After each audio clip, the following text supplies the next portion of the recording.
प्यारे बच्चों, आज की कहानी के सत्र में आपका स्वागत है। आज की कहानी अन्नी और अड्डू के बारे में है।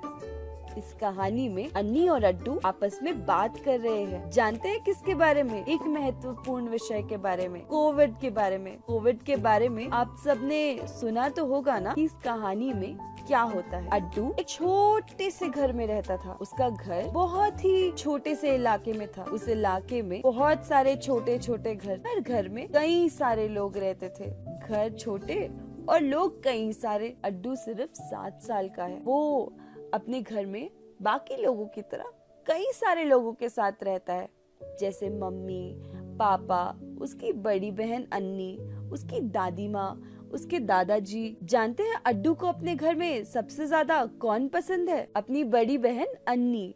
अन्नी भी 15 साल की है। अड्डू को लगता है कि अन्नी को सब कुछ पता है, सबके बारे में। दूसरे ही कुछ बच्चों की तरह अड्डू भी पिछले कुछ महीनों से काफी परेशान है। आपको पता है क्यों? एक बहुत ही विचित्र बीमारी कोविड की वजह से हर कोई हर जगह बस चिंतित है और इसी के बारे में बात कर रहा है। अड्डू जब से ये कोविड की बीमारी फैली है, ना ही बाहर जाके खेल सकता है, ना ही अपने दोस्तों से मिल पा रहा है, ना ही स्कूल अटेंड कर पा रहा है, और तो और ना ही वो शाम को साइकिल चला पाता है। अगर उसे चॉकलेट खाना हो तो दुकान तक भी नहीं जा सकता। अड्डू के कुछ फेवरेट कार्टून शो भी थे जो कैंसिल हो गए हैं, और जब देखो टीवी पे कोविड की ही जानकारी दी जाती है। अड्डू कितना याद करता है इन कार्टून्स को। कितना मजा आता था ना जब ये कार्टून कभी भी देख सकते थे। एक दिन अड्डू ये सब पुराने दिनों को याद करते हुए खिड़की के पास बैठा। भी अड्डू की बड़ी बहन अन्नी आकर उससे पूछी, अड्डू तुम इतने उदास क्यों हो? क्या हुआ? अड्डू ने बोला, सब कुछ तो बंद है, ना ही कोई बाहर खेलने आता है, कोई लोग भी नहीं है सड़क पे। बताओ, इतना डर लगता है। देखो सभी लोग पता नहीं कैसे अजीब अजीब से मास्क लगा के मुंह पर घूमते हैं।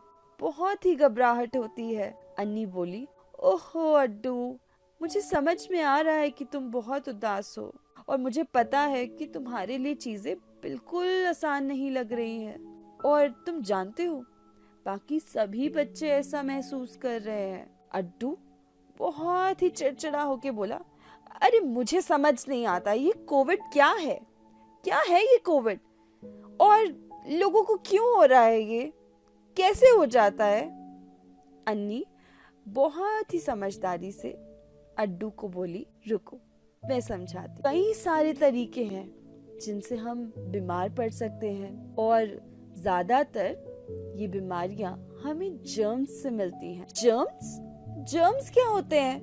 अन्नी बोली, जर्म्स बहुत छोटे छोटे जीव होते हैं। तुम्हें पता है, यहाँ तक कि चींटियों से भी छोटे। हम उन्हें आंखों से देख भी नहीं सकते हैं। ये जर्म्स हमारे शरीर में कई प्रकार से घुस सकते हैं, जैसे कि हमारे नाक द्वारा, हमारे मुंह के द्वारा। और ये जर्म्स जब हमारी बॉडी में यानी हमारे शरीर में जब घुस जाते हैं तो हम बीमार पड़ सकते हैं। पर ये जर्म्स हमारी बॉडी में आते कैसे हैं? और ये कोविड की बीमारी हमें जर्म्स से कैसे हो जाती है? अड्डू, तुम्हें पता है ना कि जब हम अपने हाथों को ठीक से धोते नहीं हैं, गंदी जगहों पे खाते हैं, साफ सफाई का ध्यान नहीं रखते, तो हमारे पेट में दर्द हो जाता है, कभी कभी हमें दस्त भी लग जाते हैं। उसी तरह जब हम खांसते हैं, छींकते हैं, अगर हम खांसते छींकते वक्त अपने हाथ से अपने मुंह को कवर ना करें, तो अगर कोई आसपास हो वो भी बीमार पड़ सकता है। कोविड भी इसी तरह होता है। तुम्हें पता है कोविड जिस जर्म की वजह से होता है उसका नाम क्या है? उसका नाम बहुत ही मजेदार है। उसका नाम कोरोना है। तुम बोल सकते हो कोरोना? अन्नी ने कहा। कोरोना? अड्डू धीरे धीरे बोलने की कोशिश करने लगा। पर मुझे तो कोविड नहीं है, फिर मैं बाहर क्यों नहीं जा सकता? क्योंकि अलग अलग तरह की बीमारियां होती हैं। कुछ बीमारियां एक व्यक्ति से दूसरे व्यक्ति को हो सकती हैं और कुछ नहीं होती हैं। जैसे मानो तुम्हें सर में दर्द हो रहा है, पर अगर तुम मेरे साथ बैठोगे तो मुझे तो सर में दर्द नहीं होगा ना। पर अगर किसी को कोविड है और तुम उसके पास में हो तो उनके छींकने से, उनके खांसने से तुम्हें कोविड हो सकता है। अगर तुम किसी भरी हुई जगह पर जहाँ बहुत सारे लोग हैं वहां जाओ और मास्क ना पहनो तो तुम्हें पता है तुम्हारे शरीर में कोविड वायरस आ सकता है। अच्छा अन्नी, तुम्हें तो इतना पता है। मैंने सुना है कि मेरे कुछ दोस्तों ने मुझे बताया कि अगर हम बाहर जाएं और हम आइसक्रीम खा ले या हम खाना खाएं बाहर से तो हमें कोरोना हो जाएगा। ये सच है क्या? ओफो नहीं, या कोरोना वायरस उड़ भी सकता है मच्छर मक्खी की तरह। कोरोना वायरस मच्छर और मक्खी की तरह नहीं उड़ता, ना ही ये कुत्ते, बिल्ली या किसी जानवर से होता है। और तुम जानते हो कोरोना वायरस अगर तुम्हारे शरीर में घुस जाए और तुम्हें बीमार कर दे, तुम ठीक भी हो सकते हो। कोविड की बीमारी आजीवन तुम्हारे साथ नहीं रहती, पर क्या कोई तरीका है जिससे हम कोरोना से बच सकते हैं? हाँ अड्डू, बिल्कुल, अगर तुम SMS फॉलो करो। तुम्हें पता है SMS क्या है? ओफो, अब SMS क्या है? मुझे पता है, हाँ याद आया। अरे बुद्धू, SMS मतलब वो SMS नहीं, इस SMS का मतलब है कोविड से बचाव के लिए SMS। S यानी सैनिटाइजर या साबुन, M यानी मास्क, S यानी सोशल डिस्टेंस। ओह, अब मुझे समझ में आया। SMS, ये तो बहुत ही मजेदार नाम है, मैं इसे जरूर याद रखूंगा। हम दूसरों को भी इन नियमों के बारे में बता सकते हैं और उनको भी कोविड से बचा सकते। पर अगर मुझे कोविड हो गया तो मैं क्या करूंगा अन्नी? सुनो अड्डू, कई सारे बच्चों को कोविड हुआ है, कई सारे बड़े लोगों को कोविड हुआ है, और जानते हो वो सब ठीक भी हो रहे हैं। कभी कभी बच्चे बूढ़े लोगों से या बड़े लोगों से पहले ठीक हो जाते हैं। तुम जानते हो कोविड भी किसी और बीमारी की तरह ही है। मानो कि जब तुम्हें बुखार हो जाता है, तुम घर पे रहते हो, रेस्ट करते हो, अपना ख्याल रखते हो, अच्छा खाते हो, खूब सारा सोते हो, डॉक्टर की दी हुई दवाइयाँ लेते हो, तो तुम्हें वही करना है। पर कोविड के लिए एक स्पेशल कोविड का हेल्पलाइन नंबर भी है। हम मदद कोविड के हेल्पलाइन नंबर पे भी ले सकते हैं। और जब तक तुम घर पे रहो और कोविड के दौरान जब तुम घर पे हो, तुम जानते हो तुम कई सारी अच्छी अच्छी कहानियां पढ़ सकते हो, अपनी पुरानी किताबें पढ़ सकते हो, कार्टून्स देख सकते हो, और मन करे तो कुछ ड्राइंग भी कर सकते हो। पर हाँ, तुम्हें एक बात का ख्याल रखना होगा। अगर तुम कोरोना से संक्रमित हो तो तुम्हें बाकी सब लोगों से दूरी बनानी पड़ेगी।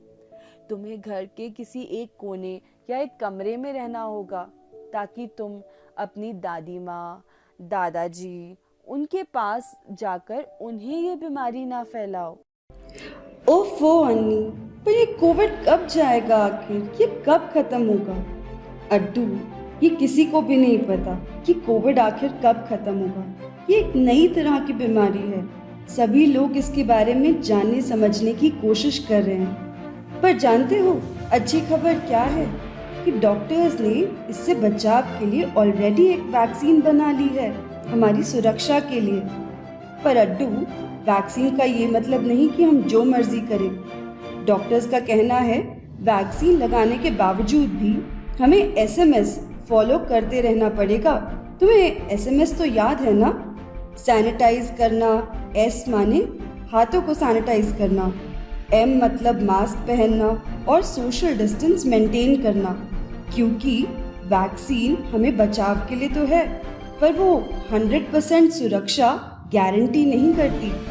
अच्छा अन्नी, क्या अब मैं जा सकता हूँ या कुछ समय बाद? काश बाहर जा सकूं। याद है ना अड्डू कि पिछले साल हम कैसे घर में रह रहे थे? हम बार बार अखबारों में, खबरों में ये सुन रहे थे कि लॉकडाउन अनाउंस हुआ है। लॉकडाउन के दौरान तुम्हें याद है कैसे सब कुछ बंद था, हम कहीं जा नहीं पाते, हम किसी से मिल नहीं रहे थे। और फिर ये सब बचाव करते करते कैसे चीज़ें धीरे धीरे बेहतर हो गई और कुछ महीने बीच में हम फिर से मास्क पहनकर बाहर जाने लगे, दोस्तों से मिलने लगे, शायद मार्केट जाने लगे। और इसी तरह हमें लगा कि कोरोना का मॉन्स्टर, वो वायरस शायद कहीं दूर चला गया है। अड्डू अपना सर हिलाता रहा। पर जानते हो अड्डू, तुम्हें पता है कोरोना वापस आ गया है। एक बार फिर से लोग बीमार हो रहे हैं और कहा जा रहा है कि फिर से घर पे रहने की जरूरत है, जैसे पिछली बार किया था। अपने बचाव के लिए, दूसरों के बचाव के लिए मास्क पहनने की जरूरत है, हाथ लगातार धोने की जरूरत है। याद है, मॉन्स्टर कोरोना को स्टॉप करने का यही एक इलाज है, SMS रूल फॉलो करना। पर चिंता मत करो, पिछली बार की तरह धीरे धीरे चीजें फिर बेहतर हो जाएंगी। तब तक लगता है कुछ ऐसा ही रहेगा। कभी बीच में जब कोरोना वापस आए तो हमें घर पे रहना पड़ेगा, अपना ख्याल रखना पड़ेगा, बचाव करना पड़ेगा। और जब वो कहीं थोड़ा दूर हो तो मास्क पहन के हम थोड़ा सा बाहर जा सकते हैं, थोड़ा सा दोस्तों से मिल सकते हैं। पर तब तक के लिए हमें अंदर ही रहना पड़ेगा, जब तक कि कोरोना पूरी तरह हमसे दूर नहीं चला जाता। जब मैं समय के बारे में याद करती हूँ, तुम्हें पता है मुझे सबसे ज्यादा क्या ख्याल आता है? क्या अन्नी? यही कि कोविड की वजह से भले हमारी जिंदगी बहुत मुश्किल हो गई हो, पर कुछ अच्छी चीजें भी हुई है। अच्छी? सच्ची? कौन सी अच्छी चीजें अन्नी? जरा बताना तो। मुझे लगता है कि जब से कोविड हुआ है और लॉकडाउन हुआ, हम सब, हमारा पूरा परिवार, हम सब कितना सारा समय साथ बिता पाए ना। इसके पहले कभी हमें ये समय मिलता था? अन्नी मुस्कुराते हुए बोली, तुम्हें पता है मैंने तो कई सारी नई चीजें भी सीख ली। चेस खेलना सीख लिया, मम्मी पापा को तो मैंने ही सिखाया है। अब परसों की ही बात ले लो, खेलते खेलते जानते हो अड्डू, मैंने मम्मी को ही हरा दिया। मैंने और भी कई सारी चीजें सीखी हैं। तुम जानते हो, मैंने इतनी स्वादिष्ट मिठाइयाँ बनाना सीखा है, केक बनाना सीखा है। तुमने कुछ सीखा क्या अड्डू? अड्डू बहुत गहराई से सोचने लगा। अन्नी, हाँ, मैंने भी सीखा है। तुम्हें पता है, घर में जितने भी गमले थे, कोई नीला, कोई पीला, कोई लाल, कोई गुलाबी, कोई हरा, मैंने सबको रंग दिया है। मुझे भी तुम्हारी तरह मम्मी पापा के साथ लूडो खेलने में बहुत मजा आता है। हम तो रोज खेलते हैं। और तुम्हें पता है, मैं तो चैंपियन हूँ, हमेशा जीत जाता हूँ। देखा अड्डू, इतने मुश्किल समय में भी हमने कुछ ना कुछ जरूर सीखा है और कुछ ना कुछ अच्छा हमारे साथ जरूर हुआ है। हाँ अन्नी, पर अन्नी तुम्हें पता है मुझे सबसे ज्यादा किस बात की खुशी है?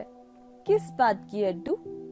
कोविड या कोविड के बगैर, किसी भी बुरे समय में या अच्छे समय में, तुम अन्नी हमेशा मेरे साथ हो। अड्डू भाग के अपनी बहन के पास गया और अन्नी को जोर से गले लगा लिया। बिल्कुल अड्डू, बड़ी बहनें आखिर होती ही किस लिए है? अन्नी ने हंसते हुए बोला। प्यारे बच्चों, आशा करती हूँ कि ये कहानी आपको बहुत पसंद आई होगी और अन्नी ने जो जो बातें अड्डू को समझाई, आप उन सभी बातों पे गौर कर रहे होंगे। मुझे पता है कि अड्डू की तरह आपको भी पिछले कुछ महीनों में बहुत सारी कठिनाइयां और मुसीबतों का सामना करना पड़ा है। हम सब घरों में हैं, स्कूल नहीं जा रहे हैं, पूरा टाइम इंस्टीट्यूशन में है। ये सब चीजें हमें काफी परेशान कर रही हैं। पर आप अड्डू की ही तरह, अन्नी की ही तरह इस समय में बैठकर किताबें पढ़िए, कार्टून देखिए, कुछ जो आपको अच्छा लगे वो चीजें करिए। आप व्यायाम भी कर सकते हैं। एक्सरसाइज करना हम सभी के शरीर के लिए बहुत जरूरी है। और जब आपको समय मिले आप घर में रोज स्ट्रेचिंग कर सकते हो, जॉगिंग कर सकते हो, रस्सी कूद सकते हो। एक्सरसाइज करने से हमारा शरीर स्वस्थ रहता है, हमें अच्छा महसूस होता है। और जैसा कि अन्नी ने बताया, इन सब के साथ साथ आपके स्कूल भी खुल सकते हैं कभी भी। अब चीजें बेहतर जो हो रही हैं, तो आप अपनी स्कूल की किताबें लेकर अपनी पढ़ाई भी कर सकते हो, नई नई चीजें सीख सकते हो। जिस भी चीज में आपको रुचि है, जो भी चीज आपको खुशी देती है, जैसे कि किताबें पढ़ना, अपने मम्मी पापा की मदद करना, पौधे लगाना, जो आपको अच्छा लगता है, लूडो खेलना, चेस खेलना, कैरम बोर्ड खेलना, आप ये सब चीजें कर सकते हो। पेंटिंग करना चाहो तो वो भी कर सकते हो। अपने घर पर अपना ख्याल रखें और हम आपको अगले रविवार मिलेंगे एक नई कहानी के साथ। बाय बच्चों। और अगर आपको इस कहानी के बारे में कुछ भी कहना है, आप कमेंट में हमें जरूर लिख के भेजें। Bye bye.